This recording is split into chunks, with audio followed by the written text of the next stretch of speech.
Welcome back to No Plot Only Lore, this week brought to you by Pineapple on Pizza. A Canadian invention. Yeah, and the evilest thing that I could think of off the top of my head.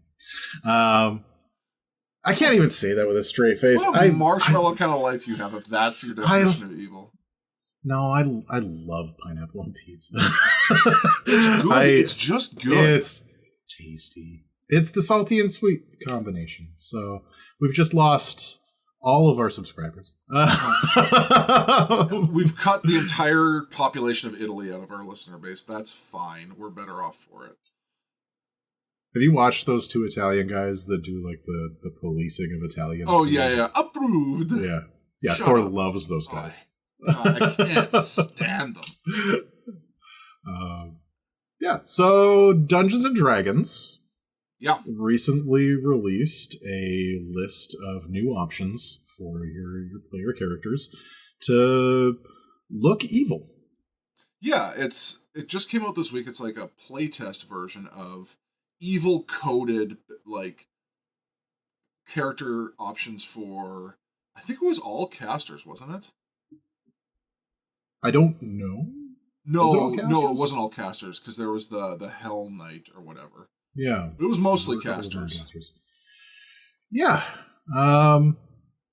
And how are we feeling about the evilness levels of those classes? I think for these classes, like, evil is in the eye of the beholder. Like, Yeah. Yeah. No, evil is beholder.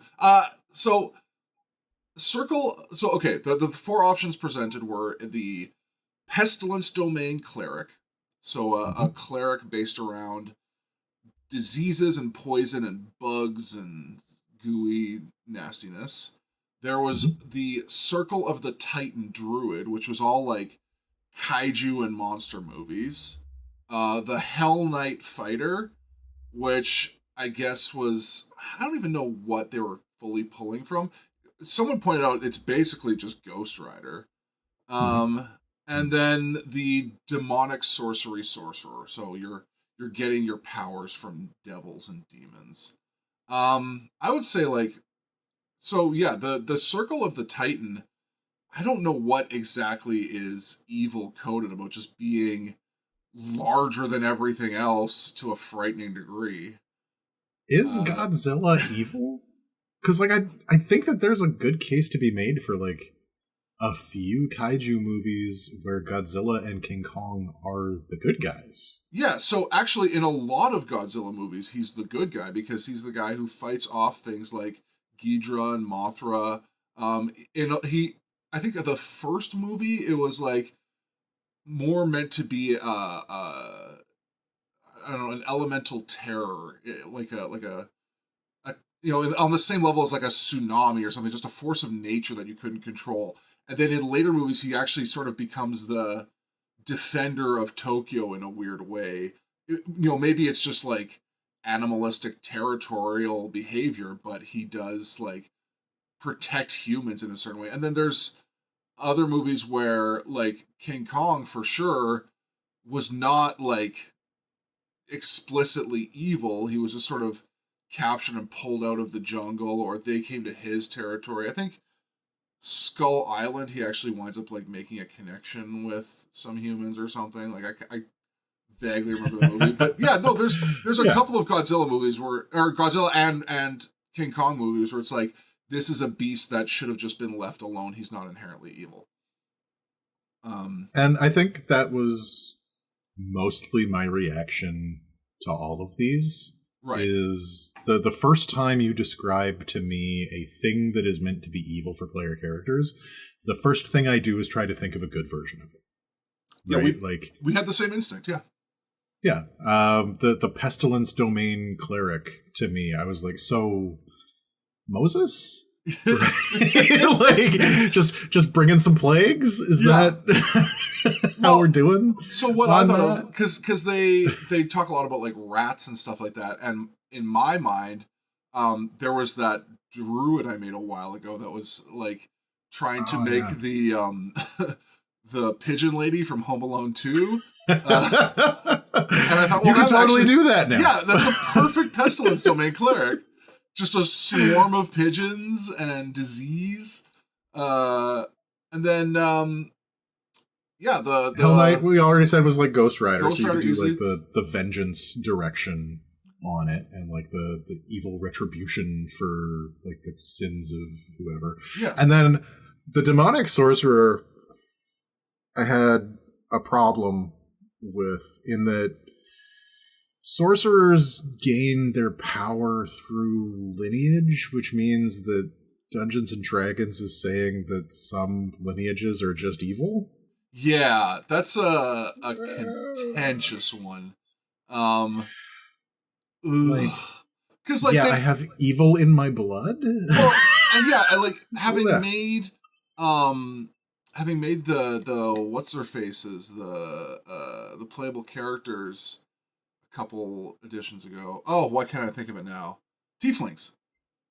Right. So like all tieflings are just like prone to evil behavior. Like I thought they got rid of that stuff from orcs, you know? Right? And like also, are all tieflings inherently sorceress? Right. So, reading their description of the demonic sorcery background, the idea was like it might come from distant demonic ancestry, or a demon might have just cursed you, or you had a brush with the dark hunger of the abyss that corrupted you. So I made my dad mad by stealing a donut? Like... Yeah. Yeah, it's really... They really didn't do a great job of, like, completely severing it from the idea that, like, yeah, all demonic things are... But on the same... Okay. I feel like Warlock would have been the direction for that, but, like, Warlock already has pacts. Yeah, they have that Abyssal Pact or whatever it is, right? Yeah. So, not... Which, I mean, does that make the Abyssal Pact also inherently evil? Well, and that's just it. Is like now they're opening up some weird questions for a game that spent a big chunk of 5th edition, or at least 2024 5th edition, trying to get away from like predestination when it comes to like character classes or races. They certainly tried to like shoehorn it back in. Now that being said, I don't necessarily have a problem with that idea. I think if you're talking about abstract cartoons and heroic ideals, like having certain villain coded things is helpful to have around, right? Sure. You know, orcs being perpetual bad guys is a background flavor that you experiment with your player characters, but like they're the bad guys in a lot of things. I don't have a problem with that, right? Well, there's a lot of reasons that they could be bad guys too. Right? Like the classic Tolkien orc isn't a person. Right. Like the classic Tolkien orc is raised from the mud as a horrible perversion of nature and is sent forth to do evil bidding. Right? Like they're not humanoid creatures with like complex thought. They're specifically built to be minions of evil in a universe that has very clear definitions for like, this is the good stuff, this is the bad stuff. Fight. Yeah, well, and that was so frustrating to me about what the Rings of Power tried to do when it tried to like rewrite that narrative. Like, oh, actually, the orcs have souls and families, and you're like, come on, man! Like, there's got to be something bad for the good guys to look good. Like, it's not all just shades of moral gray. Yeah, and that I think is one of the problems that I have with this entire initiative from Wizards of the Coast. Like, they have never been good at evil, right? I don't think, and like they don't really engage with it in a way that makes a lot of sense to me as somebody who, like, okay, cards on the table. I am not an ethicist. Like, I don't study ethics. It's not a thing that I've like pored over a lot of. I'm much more in like the epistemology realm and aesthetics, but like I've touched on some ethics stuff in the past, and the way that Wizards of the Coast just like uses it as set dressing is infuriating. Yeah. Like the idea that I can cast Detect Evil and the pedophile glows. Like, these you're saying things that like I wish were true. Like,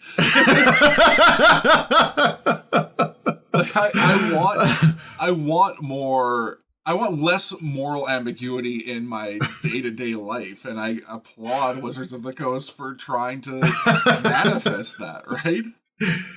Well, it's just like this is a subject that we have been trying to sort out since antiquity, Mm-hmm. right? Like, Aristotle had things to say about ethics. He had opinions about evil and why people do it and how people do it.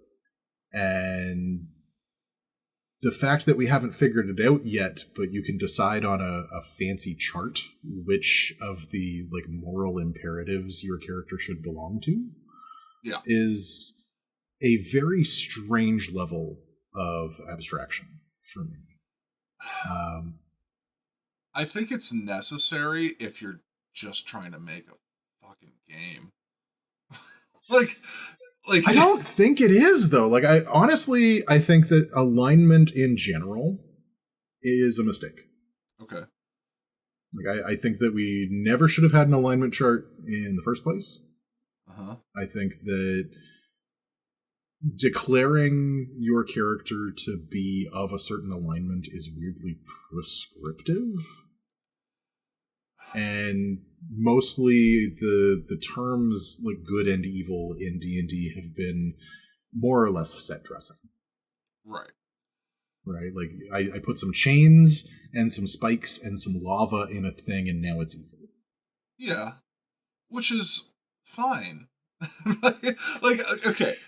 As a shorthand, sure. Every bit of D&D is just the hero's journey. So we've defined our party as the heroes, and now you have to define their opposition as the polar opposite, the villains, right?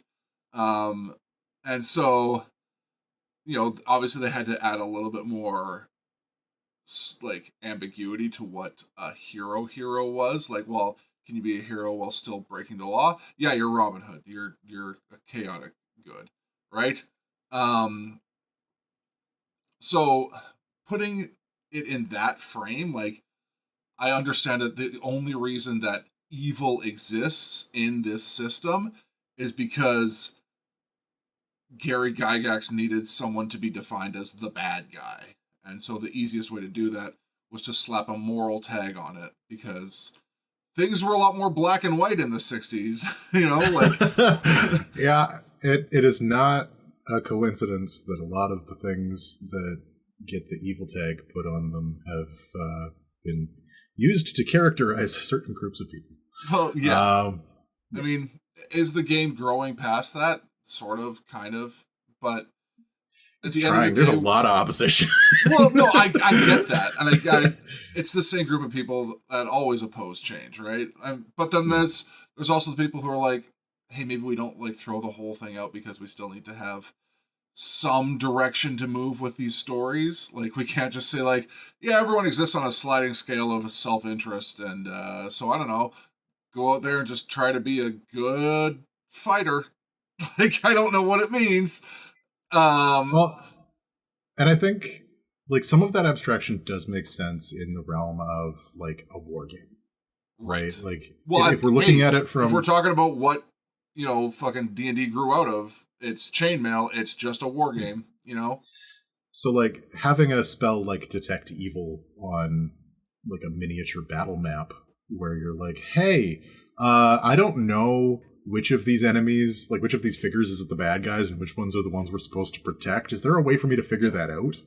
And then Gary Gygax is like, yeah, there's a spell. It's called Detect Evil. And then it just like hands over like a piece of paper or whatever. And like, yeah, no, all of these guys are glowing and these ones aren't. So they're the evil ones, right? So like, I don't see anything on this field. Oh, you cast the spell and it looks like that bush over there is glowing. I wonder if there's someone behind it. Like, I get it. Right.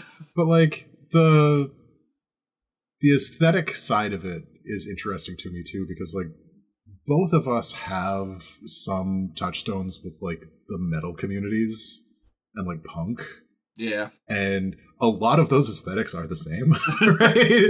Like, if you want to see a bunch of people wearing spikes and chains and like a lot of flames on their stuff, you go to any mosh pit. Yeah. Purchase clothing made by Vans in the early 2000s, and it's all skulls and flames. Yeah.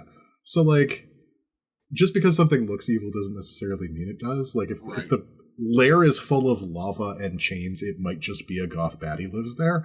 Like, you can't tell at first glance, but it helps for the shorthand, I guess. Well, I mean, that's why there's no good reason for Vader's fortress to be on Mustafar, except for the fact that the whole planet is lava. Like, oh yeah, that's bad guy town. Right, and like also the thing that made him have to wear the suit. Yeah. Like, you would assume that he would want to live on some place like Naboo that would remind him of his wife. Yeah. Not the calming waters of the lake country, but let's go back where my best friend and mentor, my surrogate father, cut all my limbs off and lit me on fire. And then ran away with my wife for her to die in childbirth later. Like, drama queen. Like, but yeah, no, I feel like these classes, like these subclasses, are just the same thing, right? In a lot of ways. People have wanted to play the bad guy for a long time, right? I mean, how many campaigns? I know at least one, but I don't know how many you've run, but there's been entire campaigns where people are like, let's just be the bad guys. Like, let's all play evil characters and do evil things for evil reasons, right? Because sometimes it's fun to, like, release that part of your id, right? I hear that, and at the same time, like, every time I've started like an evil run on Baldur's Gate 3, I'm like, but I don't want them to be sad. Yeah. Like, I can't do it. I have very few tendencies towards evil. I got very angry when that game tricked me into killing a dog and said I was the bad guy. I'm like, he bit me! That dog could have been your best friend. Could have been, but he bit me. So, buddy bit. No, like, this is like you said, very much evil set dressing on some of these. And it's so easy to just rewrite them as like not an evil thing. Like, when I saw the path of the lich that you could do there, like, my first thought for a soul jar was a cookie jar. Like, it's well, like, I also think that the ways that they gave you around doing the murder is weird, right? Like, if you're gonna be an evil character, I feel like there has to be evil action tied to that, right? Like, if I can go to an abandoned church and talk shit about God for a while, and that's enough to make me a lich, because old school lich, like, requirement was you have to murder someone. This is a game about murdering things, but, like, it had to be blood. Yeah. So they said, well, you could consume 100 souls, which they did specify, like, only humanoids have souls, which is also, I feel like, a real mean-spirited thing to the dog community. But it they gave you, like, 5 other workarounds. Like, I could just write a naughty poem and say it at church. Or let's see. I wrote a psalm. I could use really strong magic to hide from God. Like, come on. There was a type of lich in Eberron that I thought was pretty cool, where they were like good liches. And that is the only iteration on this that I wanted, right? Like, the idea of a lich is that they are so evil that none of the gods want them. Right. Like, they have done something that is so incredibly foul that the gods of death are like, whoa, bro, just fucking chill. Yeah. we can't have you around here. You're gonna cause fights. Oh man, now I'm thinking of liches as like that guy that always hits on your friends when he shows up at parties, and you're like, man, you can't fucking come around anymore. Yeah, like, you can't be. Nobody wants you here. Just, liches are the losers of the mage community. Like, they show up at a mage party and everybody's like, oh fuck, that guy's here.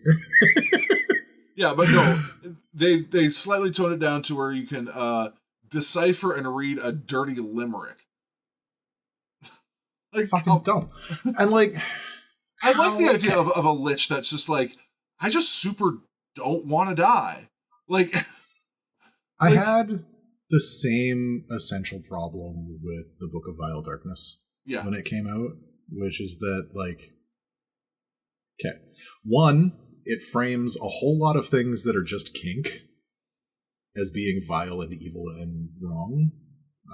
Okay, so got that right.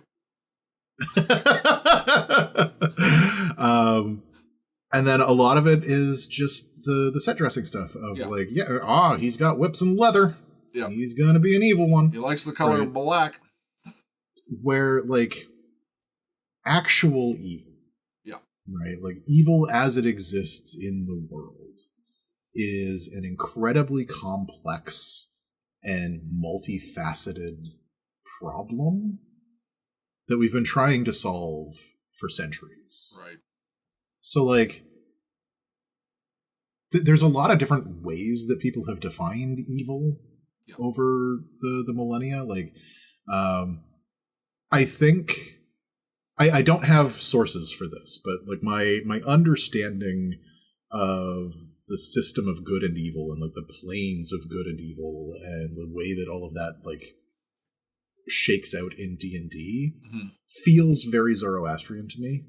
Gotcha. Where you have like a plane of good, a plane of evil. These things are like objective truths, and you can be closer to one or the other depending on like what you're doing. Right. I mean, there's that's a certain element of it. Obviously, like their idea of the hells was taken from Dante's Inferno. I mean, in general sense, like the way that their cosmology works is kind of just standard issue, like Greek mythology kind of setup. Right. Well, I guess any polytheistic setup. But it's, for specifically like the good and evil, I think the interesting thing about them is that they are like defined forces in the universe. And they don't necessarily reflect what I would consider actually good and evil all the time. I guess what I'm trying to say is like the way that they defined good and evil was sort of independent of like deities. Because so like if you look at like Abrahamic religions, like good and evil is sort of defined by God, whereas in like D&D and stuff like that, like the gods are just sort of things in charge of certain areas. They're like high level, clerical elements of specific forces of nature, and then good and evil are sort of independent of that. And like some gods and some are coded more good or evil than others based on their ideals. Like, Bahamut is coded more good because of the idea that like because he's a god of like justice, that like that's an inherently good thing, or a lot of the gods of the dead are like either neutral or evil because like the idea that like there's different facets of death that can be more like inherently evil. Like murder is an aspect of death, which is an evil thing, but like dying in itself is sort of neutral because everything dies, and like also kind of a net good because like death has to happen for life to be able to continue and the cycle to anyway. Like death, not the bad guy, and like the fact that like necromancy is so often pointed to as being like objectively evil, and I think that's maybe like part of the problem that I have with all this is the idea that there's like an objective evil that because like I don't want somebody desecrating the corpse of my aunt, but in a culture where you utilize the resources of the people who have passed to be able to build giant monuments and like maintain society, probably not the same taboo. Yeah. Right? Like Soylent Green is people, but it's not necessarily evil. yeah, like gross. Yeah, but not for me. But also, hey, we've got so many people that we kind of have to eat some of them. Otherwise, we'll just run out of resources.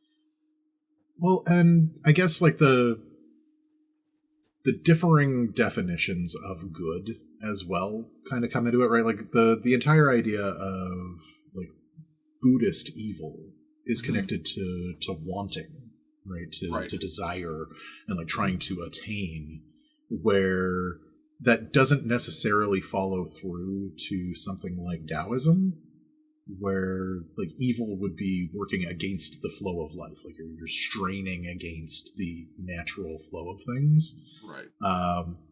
Which doesn't really even touch on like Jesus being like, hey, my dad told you to stop and you guys didn't stop, like could you stop? Yeah. If you don't, can you like say sorry? Well, yeah, sorry, I would say that's also closer to like Mormonism, or sorry, Moses and like Judaism and like their interpretation of like, hey, God set like some very specific rules, and then Jesus kind of came and was like, yeah, there's some rules, but honestly, like you can pretty much boil it down to like, don't be selfish and don't like be a dick, and just trust God, it's fine, like just and so like evil is just, I guess, inherently like selfishness, Well, and I think like Judaism also has like the concept of like inclination, right? So like you have your laws and you have to follow your laws, but like some things are good inclinations, some things are bad inclinations. You're going to kind of follow either one of them sometimes, kind of depends.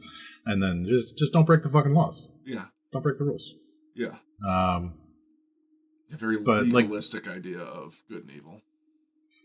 But that differentiation between the things that define evil make it very difficult to put a pin on exactly what evil is when trying to like define an evil character or like an evil character archetype. Right. And I think the thing that is missing from the character options that they've put out is intent. Right. Yeah, like there's some of these things they even put in like the Path of the Death Knight, where it's just like there's some that are intent, but there's some that could absolutely be accidental, and they're given equal weight, right? It's like intentionally harmed an innocent, or like made a pact with a demon lord, or you ran away in battle, you got scared. Like those accidentally kicked a puppy. Yeah. Betrayed a loved one. Like, not like... Well, and like, some of that is happening in modern day ethics discourse. Right. Because like, the other thing is like, this isn't solved. Right? Like, ethics is not solved. We don't have a clearly defined good and evil. People are still arguing about the nuances of these things today. And like big brains, philosophers, people who are getting paid a fair amount of money, probably not as much as they should be, to be thinking about these big questions. And like things like, does evil just boil down to harm? Right? Like, do you require intent for an action to be evil, or is the harm that the action caused sufficient? Right? Or like the systemic angle of it, of like, yes, you can cause harm as a person. Evil requires organization, right? If you're going to do something evil, it needs to be a lot of people doing a major harm. Yeah. And then like aspects of scale, where it's like this evil thing is bad, but when you do a whole lot of it, it becomes evil. Right. So like, punching somebody in the face, bad. Punching 500 babies in the face, evil. Right. Also funny. Hilarious. Well, that's a whole other dumb argument to have for a long time. Because like you said, you talk about people who get paid money to think about these things. And there's also like the weirdos in it for the love of the game, like Kant, and then like he hits all these ideas, and then you look at how he actually lived his life, and you're like, wait a minute, I'm not taking anything this guy says seriously because he's so out of touch with reality. Like, what are you talking about? Violating universal moral laws, he says as he's like getting crazy. Yeah, like I'm sorry, but like it's weird to think that the idea of like morality might require a little bit of the death of the author.